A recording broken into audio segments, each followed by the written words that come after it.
स्वागत है आपका आइडिया स्पॉट में। मैं हूं नगमा, मेरे साथ ORF के चेयरमैन संजय जोशी। एक दशक हो चुके हैं रायसीना डायलॉग्स के, 10 साल पूरे हुए हैं और इन 10 सालों में ये एक ऐसा वैश्विक प्लेटफॉर्म रहा है जहां पर तमाम बड़े leaders, global leaders, thinkers, policy makers शामिल होते रहे हैं और यहाँ से नई दिशाएं, नए विचार निकलते रहे हैं। अब संजय, इस दफ़ा इसका नाम था काल चक्र और बहुत ही, मैं कहूँ तो ये बहुत रेलिवेंट था इस समय जो चल रहा है दुनिया भर में, कि कैसे कहीं कोई अंत या शुरुआत नहीं नज़र आती, लेकिन घूम कर चीज़ें वहाँ पे वापस आती हैं। तो समय का जो पहिया है वो किस तरह से घूम रहा है, तो इसमें अब ये आखिरी दिन है, क्या-क्या मोटी बातें रहीं, सार क्या निकला इसका? देखिए, इस वर्ष की जो थीम थी वो कालचक्र थी और कालचक्र सिर्फ पहिया नहीं है। कालचक्र पहिए से बहुत आगे की थिंकिंग है, फिलॉसफी है जो कि बौद्ध धर्म में है, हिंदू धर्म में है। कालचक्र क्या होता है? तो कालचक्र सिर्फ पहिया नहीं है। पहिया तो जो भी हो, समय जैसे तीर की तरह आगे चलता है, हमेशा प्रगति की तरफ चलता है, ऐसा सोचा जाता है। जो पाश्चात्य दर्शन में समय ऐसे नहीं चलता है, सीधे तीर की तरह नहीं जाता है। पहिया भी जब घूमता है तो सीधे ही चलता है, या तो आगे जाएगा या पीछे जाएगा। कालचक्र पहिए से भी कई कदम आगे है। कालचक्र में जो है पहिया, जैसे एक सैलाब आता है, तूफान आता है, चक्कर घूमता है, तो चक्कर एक तरफ तो बड़ा होता जाता है, फैलता जाता है, तहस नहस करता जाता है चीज़ों को। दूसरी ओर अब चक्कर छोटा हो सकता है जी। चीज़ों को आपस में और निकट ला सकता है, पर इतना भी निकट ला सकता है और इतना भी कंट्रोल कर सकता है कि अल्टीमेटली, जैसा फिजिक्स में होता है ना, कि एक ब्लैक होल में उसका अंत हो जाता है और सब चीज़ फिर डेड। ब्लैक होल से तो रोशनी भी बाहर नहीं निकलती है, ज्ञान भी बाहर नहीं निकलता है, कुछ भी बाहर नहीं निकलता है, तो वो तो एक सन्नाटे की दुनिया बन जाती है। तो कालचक्र इन दोनों चीज़ों का बैलेंस है कि कोई भी काल हो, कोई भी समय हो, कोई भी स्थिति हो, इन दोनों एक्सट्रीम्स का समागम करते हुए जब तक चलती है, जब तक बैलेंस करके चलती है, कालचक्र कंट्रोल में रहता है।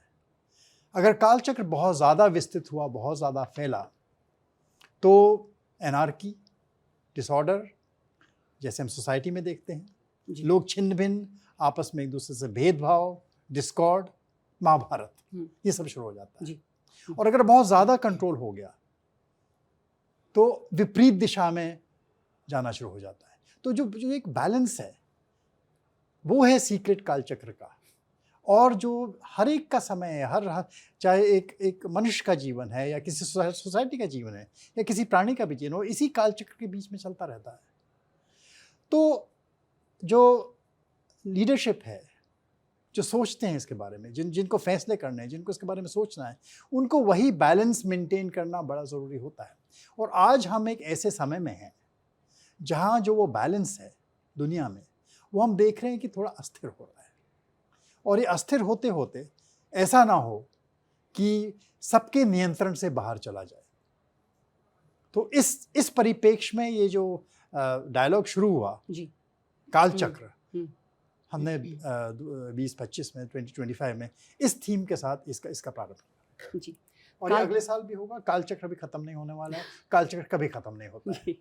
ये कालचक्र निरंतर चल रहा है और आपने सही कहा कि वो उस तीर की तरह नहीं होता जो सिर्फ आगे बढ़ता है, और उसका मतलब आपने समझाया। तो ये एक ऐसा वक्त है जहाँ पर दुनिया के कई इलाकों में, कई क्षेत्रों में युद्ध है, टकराव है, जिसका कोई अंत नहीं दिखता, बल्कि अभी जो शांति की बातचीत चल रही है, युद्धबंदी की बातचीत चल रही है, वो उस युद्ध से कहीं ज़्यादा उलझी हुई दिखती है।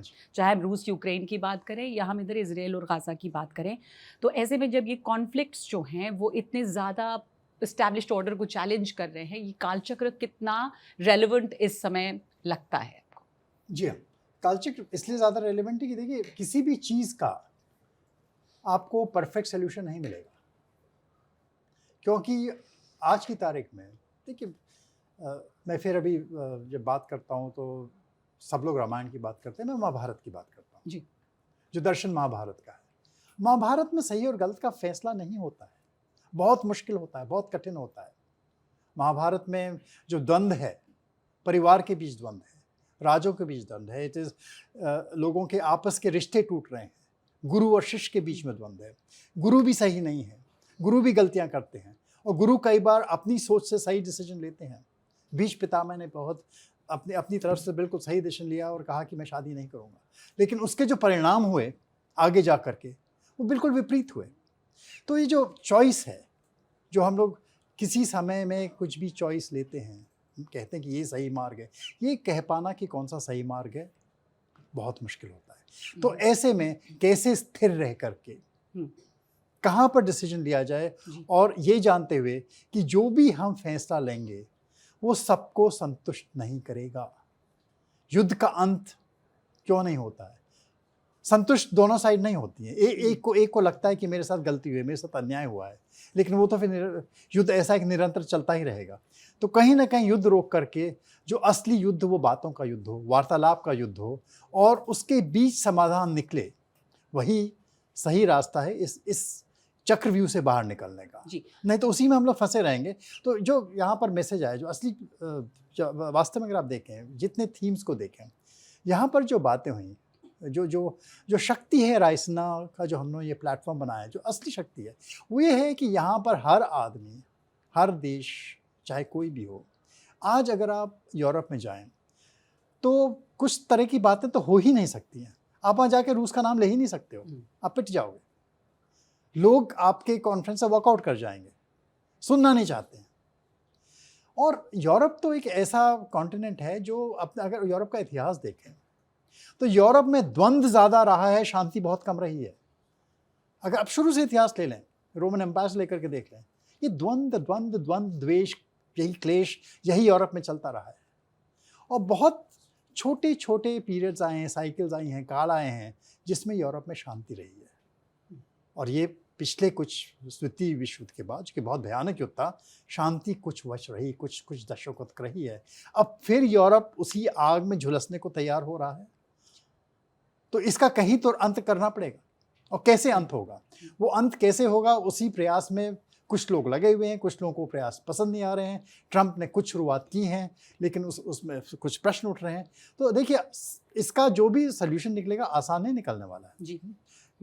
पर युद्ध रोक करके वार्तालाप हो और सल्यूशंस आखिर में जाकर जो रास्ते हैं वो रीनिगोशिएट होते रहेंगे।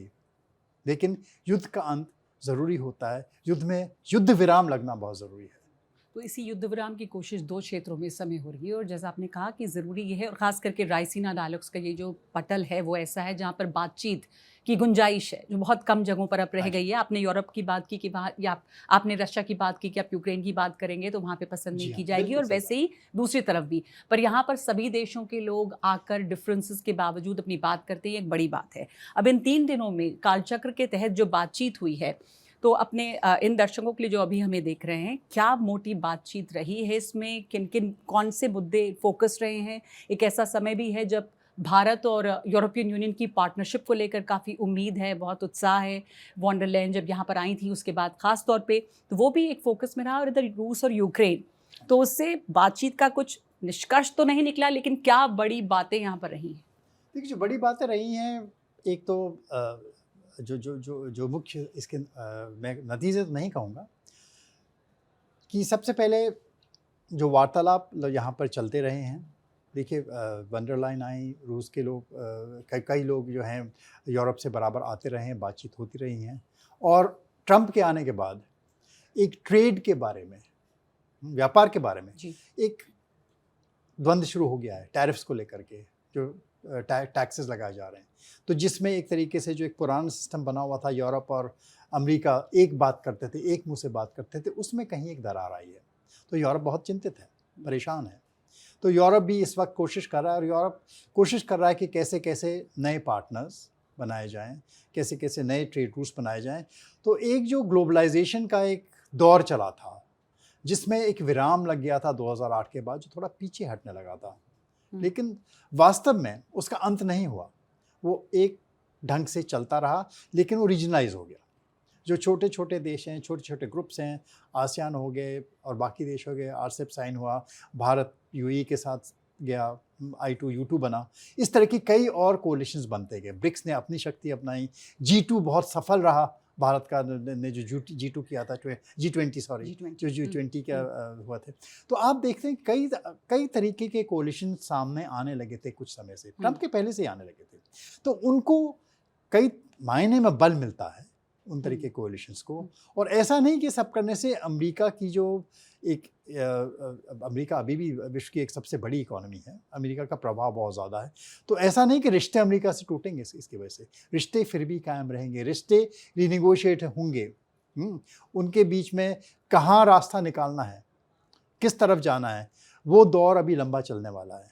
लेकिन उस दौर का रास्ता कैसे होगा, और अगर अमेरिका फर्स्ट की बात होती है तो हर देश भी अपने बारे में सोचता है कि मैं भी फर्स्ट हूँ, मुझे अपने बारे में सोचना है। तो एक प्रैग्मेटिज्म ट्रेड के बारे में जो आ रहा है वो मैं कहूँगा एक तरीके से अच्छा है। और वो प्रैग्मेटिज्म आकर के अगर हम लोग अब निगोशिएट करते हैं, यूरोप के साथ भी करें, ऐसा नहीं कि यूरोप के साथ निगोशिएशन नहीं चलने वाला है। यूरोप के साथ भी हमारा निगोशिएशन, और यूरोप के देशों के साथ ही, भारत ऐसा नहीं कि ईयू के साथ ही करने वाला है। ट्रंप ने एक रास्ता दूसरा भी दिखाया कि बायलैटरल डील वो ज़्यादा करने पसंद करते हैं, एक ग्रुप में निगोशिएट नहीं करना चाहते हैं। यूरोप एक तरीके से ग्रुप में निगोशिएट करना चाहता है, लेकिन यूरोप के कई राष्ट्र अलग अलग से भी FTAs करने में हमारे पास आते हैं। फॉर्मर यूरोप तो ब्रेक्सिट हो गया, इंग्लैंड से बड़े ओवरचर्स आते हैं, फ्रांस से आते हैं, दूसरे देशों से आते हैं कि कैसे ट्रेड एग्रीमेंट्स हम लोग के आपस में किए जाएं, कैसे इनको बढ़ोतरी मिली जाए।